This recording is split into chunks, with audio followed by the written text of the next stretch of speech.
Je suis heureuse d'être là parce que je sais à quel point vous avez accepté, avec quel enthousiasme vous avez accepté d'être le premier site d'expérimentation de cet accueil unique. C'est un projet qui s'inscrit dans cette réforme de la justice du XXIe siècle au service du citoyen. Une réforme que j'ai lancée à la fin, peu avant la fin de l'année 2012, que j'ai mise en place à travers les groupes de travail au début de l'année 2013, groupes qui ont travaillé pratiquement tout le long de l'année 2013, qui ont remis leur rapport, et sans doute que quelques-uns d'entre vous se trouvaient à l'UNESCO lors du grand débat national qui s'est déroulé pendant 2 jours, qui a rassemblé 2000 magistrats, greffiers, fonctionnaires de justice, mais également des parlementaires, des universitaires, des représentants de la société civile à travers des responsables d'associations.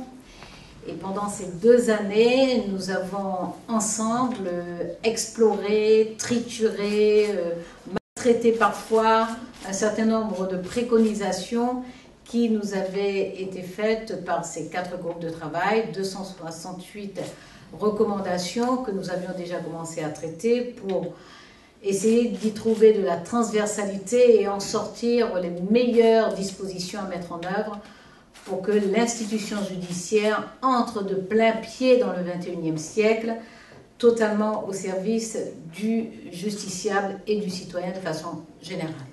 Cela ne signifie pas que l'institution n'était pas au service des citoyens du justiciable. Cela ne signifie pas qu'elle ne s'en préoccupait pas.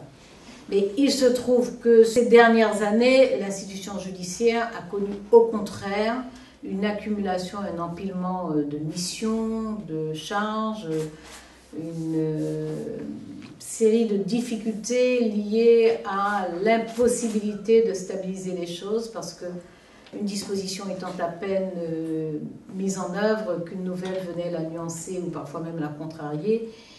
Il y a eu donc de la part des personnels de justice la nécessité de se mobiliser très très fortement ces dernières années pour continuer à rendre service aux justiciables et en même temps s'adapter à la réorganisation et parfois la désorganisation de l'institution elle-même.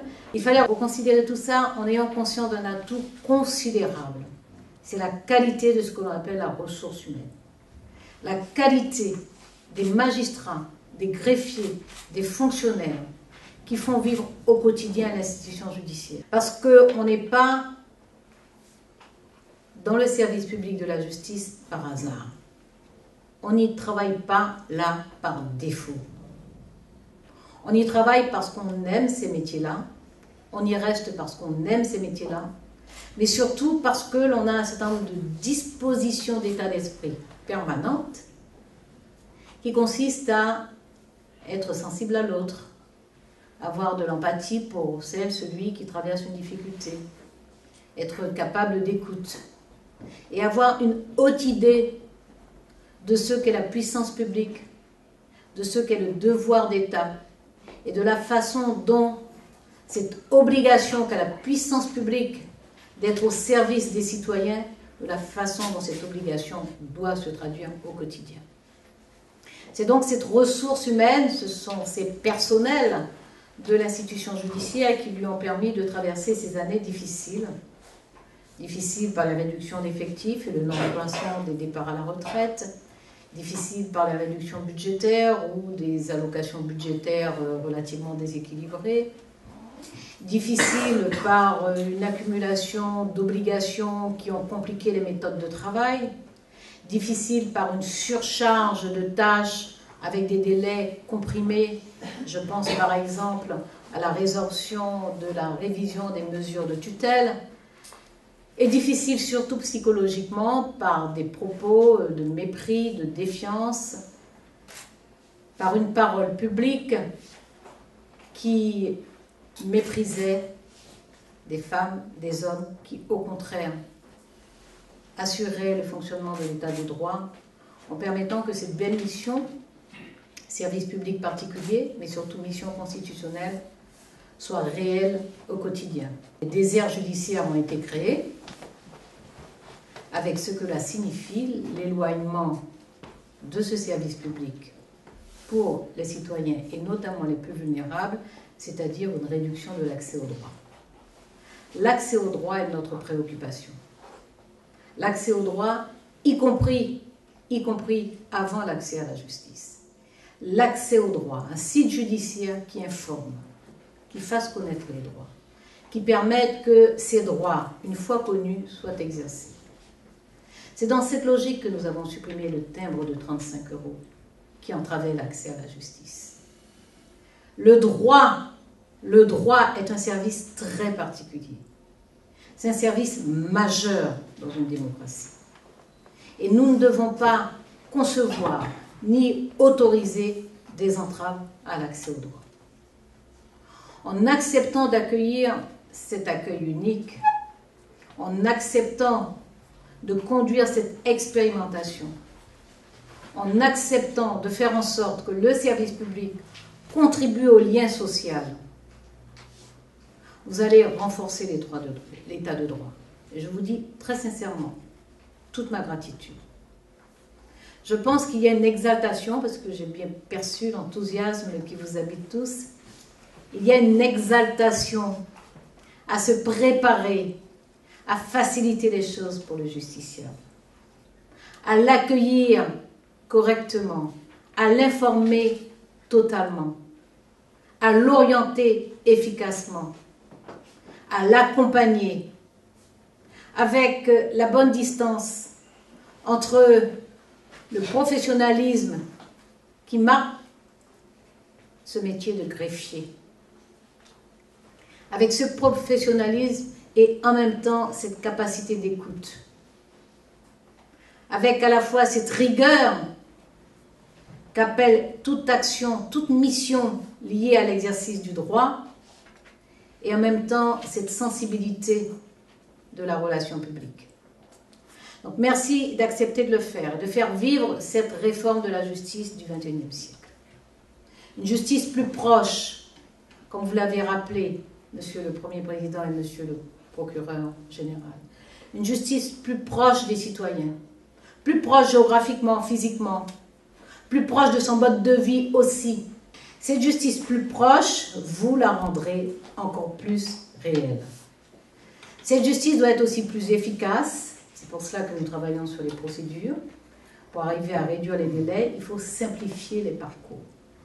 Cette justice, nous la voulons aussi plus protectrice.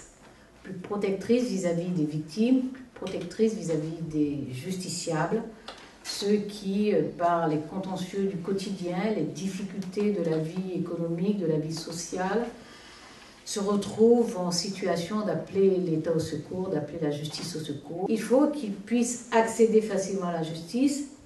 Il ne faut pas qu'ils aient à attendre 2 ans ou plus de 2 ans pour avoir une réponse. Il nous faut donc travailler sur les procédures, sur les délais, sur le parcours et faire en sorte que cette justice soit plus efficace et plus protectrice. Ces expérimentations d'un accueil unique permettent aux citoyens, aux justiciables de se rendre dans le lieu le plus proche et d'avoir accès à tout. Mais il ne doit pas avoir pour effet pervers d'enclaver, d'enfermer, d'isoler. D'ailleurs, il arrivera un moment où il faudra se déplacer. Si l'audience se tient au tribunal de grande instance, il faudra se déplacer. Mais nous rationalisons l'ensemble. Nous rationalisons l'ensemble. C'est pour ça que dans cette justice du XXIe siècle, dans cette réforme, nous travaillons également sur les contentieux. Nous repensons les contentieux du tribunal d'instance. Nous allons organiser le tribunal de grande instance en pôles spécialisés sur l'enfance, sur le civil, sur le pénal, sur l'application des peines, etc. Donc nous pensons avec vous ensemble cette justice du XXIe siècle. Nous l'avons pensée ensemble.